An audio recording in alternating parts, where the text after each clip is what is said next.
Salut, je suis content de te retrouver pour une nouvelle vidéo. La question du jour est: qu'est-ce que Dieu attend de nous?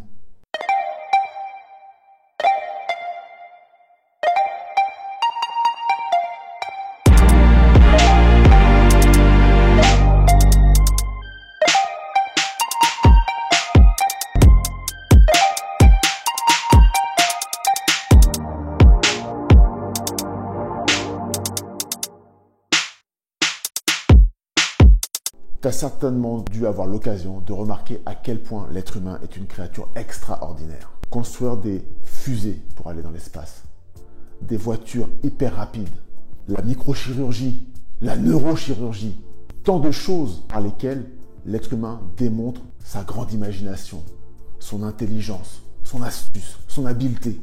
Et cette incroyable capacité à faire des choses nous tend parfois des pièges. Il se trouve que l'être humain a toujours envie d'avoir quelque chose à faire, toujours envie de performer, comme on pourrait dire, y compris sur la question du salut.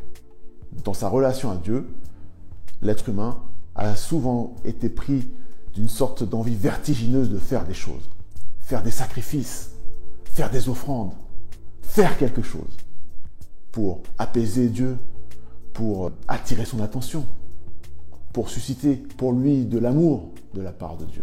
Dès le livre de la Genèse, Dieu est allé à la rencontre de l'être humain, alors que c'était l'être humain qui avait coupé la relation en choisissant de désobéir. Dieu nous aime dès le départ. Mais finalement, qu'est-ce que Dieu attend de nous? Tu vas trouver une attente de Dieu assez désarmante. Pratiquer la justice, marcher dans l'intégrité, cheminer tout simplement avec son Dieu. Dans l'Ancien Testament, Dieu donne aussi une recommandation. Pas d'offrande, pas de sacrifice, mais de l'obéissance. Jésus ne dira pas autrement: si vous m'aimez, gardez mes commandements. En résumé, ce n'est pas tellement la capacité de faire que Dieu souhaite stimuler. Le Seigneur souhaite réussir à amener l'être humain dans une relation avec lui qui lui permettra de marcher d'une façon complètement neuve. Fini les anciennes affections, fini la vie d'avant. Lorsque l'on a rencontré le Seigneur, alors un autre horizon s'ouvre devant nous.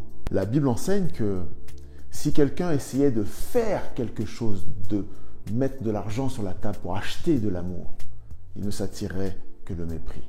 Il n'y a que l'amour qui peut susciter l'amour. Et Dieu a d'abord aimé. Et tout cet amour que Dieu a manifesté pour l'être humain, lorsqu'il nous rencontre, lorsqu'il nous percute dans notre trajectoire de vie, alors ça nous permet de changer radicalement de perspective, de direction, de priorité. Ainsi, lorsque nous rencontrons l'amour de Dieu, nous ne sommes plus dans un questionnement sur qu'est-ce que je pourrais faire pour obtenir de Dieu quelque chose. Mais nous nous préoccupons plutôt de passer du temps avec lui, d'être à l'écoute de sa voix, de marcher guidé par son esprit. Et ça, je te le garantis, c'est une toute autre vie. Je te donne rendez-vous dans une prochaine vidéo.